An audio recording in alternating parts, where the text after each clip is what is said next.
Hello and welcome into the post-thoughts section, the free DLC, if you will, just to talk about a few final thoughts and such on Brothership, and I have some stuff written down in terms of points, not scripted exactly how I want to word it, but just bullet points to go over.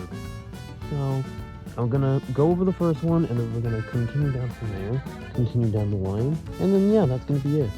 The first thing on the docket is bringing back up the fact that Acquire did have a role in some previous Octopath games, often being the external devs, and sometimes directors came directly from the Acquire team. And, like I said before, some of them do have experience with Mario and Luigi.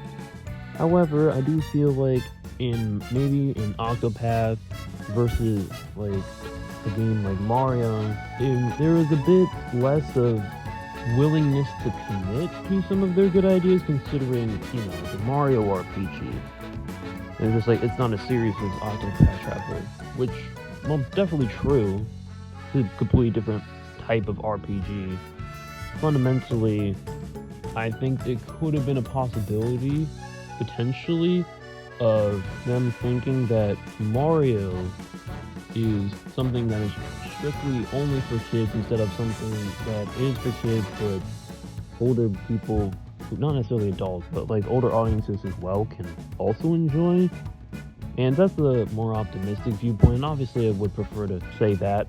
A more pessimistic viewpoint, which would be not viewing Mario as highly, as like a lack of respect. But again, I don't think that would be the case at all, because again, some of these people worked on Mario and Luigi before, and not only that, like they were like trusted by Nintendo to work on the game. So I don't really think that's it per se. I would say the more optimistic viewpoint is something to potentially consider. In spite of some people working on previous Mario and Luigi games, I mean, it's been a long time since then. So, a lot of potential things could have gone wrong, which is the point, and that's another angle that is potentially something that could be said that I didn't talk about yet. And obviously, generally speaking, the review was definitely harsh at times. I don't want to come off as too mean, though, especially to a team who, still put out a game with plenty of artistic merit, even if I didn't personally like it. And I know I do just come off as harsh at points. It was definitely just being a grade A hater at some points, especially during editing, having a chance to sit through things. The Desolate section as well might have been like a little bit mean. So I did want to say, just genuinely just make it clear, I did genuinely just feel good with coming up with an alternative solution to something off the spot. It was not an attempt of like being vanity or vain, so I just wanted to clarify that. I was just genuinely happy about it, so I want to make sure like I relay this information to you, because, well, you don't know me, so I want to make it clear through words rather than text. One more thing I want to mention about Acquire and Octopath and their whole idea of how they handle those games as well, probably could have inspired and did inspire Mario and Luigi Brothership having the most interesting theme, or like the deepest like central theme, because none of the other Mario and Luigi games have like such a strong central theme, because Brothership focuses a lot on the theme of connections. I just feel like the execution of said ideas, which despite them having higher ambitions, is weaker than some entries that don't have as deep central themes but have a better usage of how themes affect the overworld, the world building, and the gameplay. Let's see. The next thing on the docket, I also want to specify that I played through this game once, because I know there was some point in the video where I mentioned first playthroughs, and I just want to make sure that I didn't imply that anger came from me playing this game more than once, and that's why I'm mad at the game. No, I just want to clear that up and say that's not the case. I did give it a fair shake. According to my Nintendo Switch, it says that I put like around 40 hours in the game, so between making it all the way up to end game, which probably took like around 30 or so hours, and then the rest of that 10 plus hours or so was side quests, because how the Nintendo Switch goes is that after like the first 10 hours or so, it will record hours every 5 hours, and there will be like a 5-hour marker updating. The point is, I gave the game a fair shake, but I didn't do anything like too extra to make the game more miserable for myself. I was playing as much as I wanted to. Eventually I stopped caring about doing the side quests, so I stopped doing them after I've consumed enough of the side quest gameplay to have an opinion on it. Another thing that I want to relay that I hope I made clear during the video, also want to make clear here, is that I think Brothership is not good even by Mario & Luigi standards. Like, yes, it's not good by the standards of higher RPGs that have like more aspirations and storytelling, but even for something like Mario RPG, I still think this is bad. Like, take a bad movie, for example, from maybe a good studio, or a studio that has made a lot of good stuff that you respect a lot more. Let's say, I don't know, Pixar. You probably know Pixar. So let's say if I was to say, like, The Good Dinosaur or Lightyear or something was a bad Pixar movie. Like, the response, if somebody was genuinely to respond, oh, well, if it was made by, like, a company with less respect and not as high quality of movies, like, let's say, another company you probably know, Illumination. Let's go with that. If they were to say, then, if this movie was made by Illumination, you would like it more. My response is no. It's a bad movie is a bad movie. Doesn't matter where it comes from.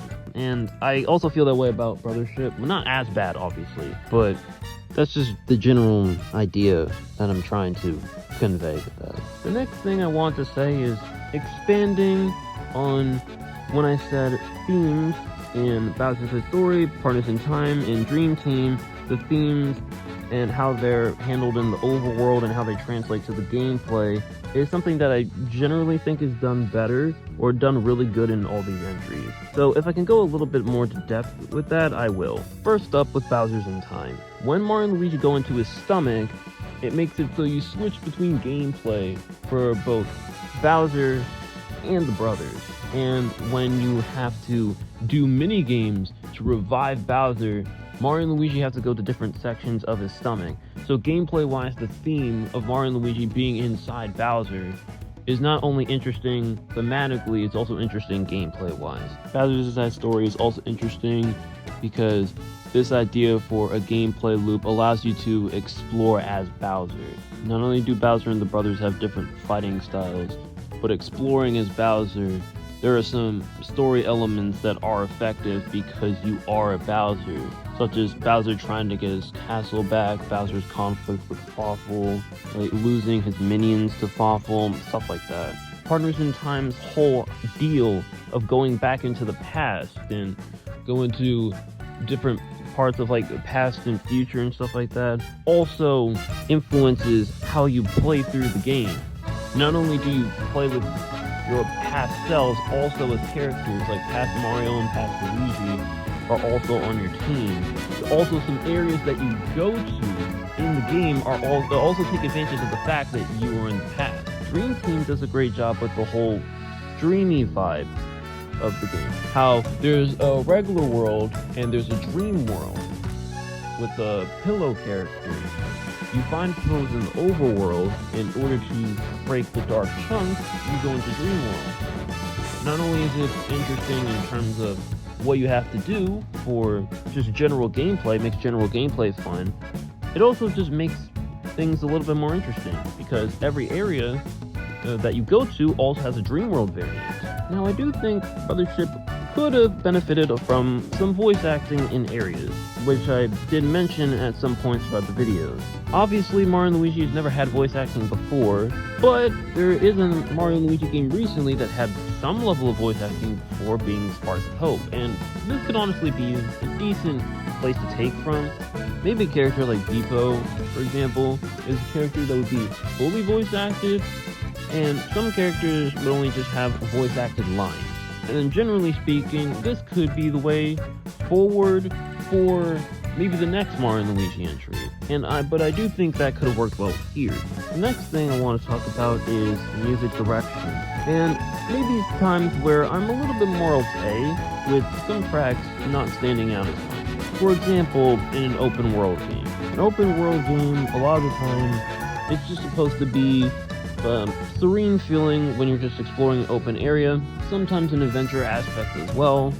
So as long as it keeps that general vibe going and it just sounds pleasant, that's enough for a lot of open world areas.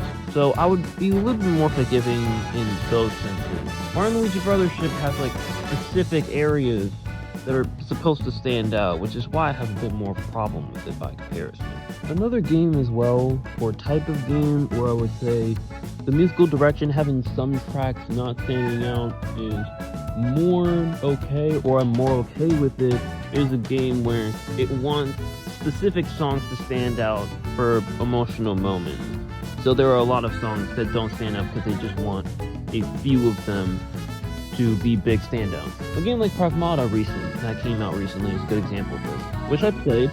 Pretty good game, by the way.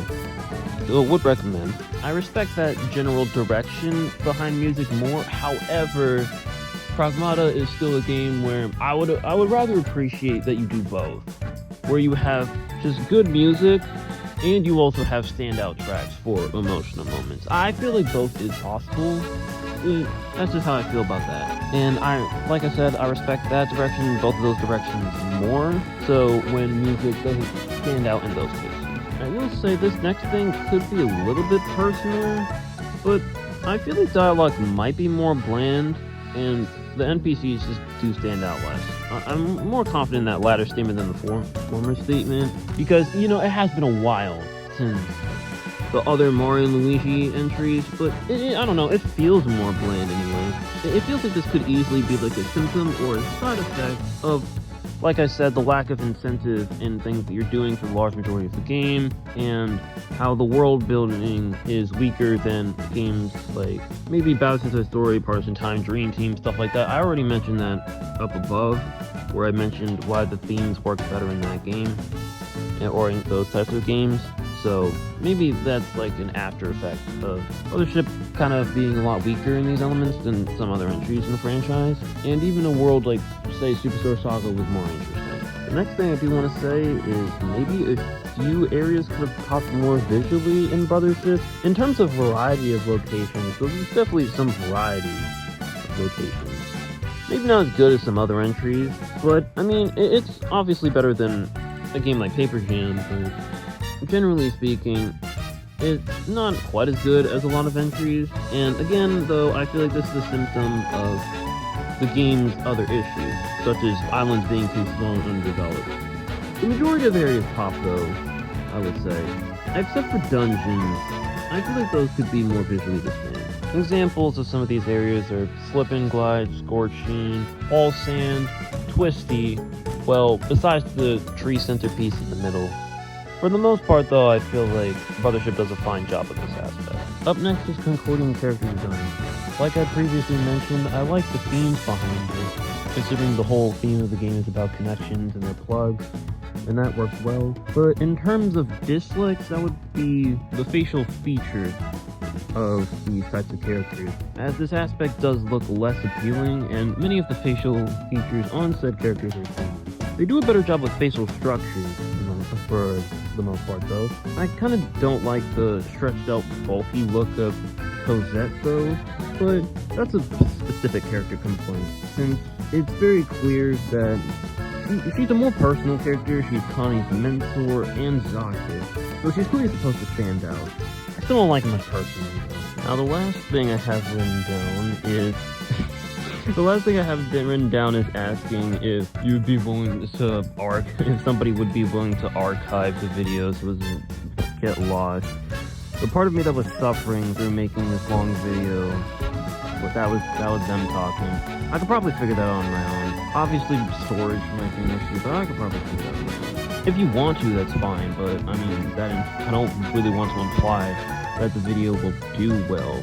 But I mean, if you want to, like, record it for yourself so it's like never lost or whatever, feel free. I would appreciate it. You don't have to. But in order to go behind the scenes, since I'm done with like the post thoughts in terms of critiques or some more final thoughts on the game Brothership itself. In terms of editing the video, yeah, it kind of sucks sometimes because for storage purposes, I kind of just recorded some voice lines, left some stuff in CapCut, and whenever I had time, I would edit it piece by piece. But over time, it really sucked to be committed to editing through CapCut in a sense, because clips would sometimes just stop deleting, trying to change the volume, it would exit me out several times, and wouldn't change, and I would have to do it several more times for the volume settings actually change. Deleting the smallest clips before it stops working would still take forever, honestly. It felt like 2 seconds of progress took several minutes because things would just take forever to load. Deleting would take forever to load, sliding clips over would take forever to load. It just sucks, honestly. And it kind of prevents you from fixing up some things a little bit cleaner. Going forward, I would say for the next time I do something like this, either a different editing app or the way I structure it, how I work on the video is make a clip, just like record it, put it in, delete that clip, do the next clip, stuff like that. Maybe that would make it easier on me, just in case just CapCut does something like that again, if I continue to use it, which I might just use it different anyway. So anyway, yeah, that's it. That's all for the final thoughts and behind the scenes nightmares. I guess that's what we can title this, post thoughts and behind the scenes nightmares. Anyway, thank you once again for watching the video, and if you came to check out the post thoughts and stuff as well. I truly appreciate it. Have a great day and or night. I don't know when you're watching this, but regardless of when you're watching this, just have a great time. Have a great one. Alright? So that's all for now. Bye.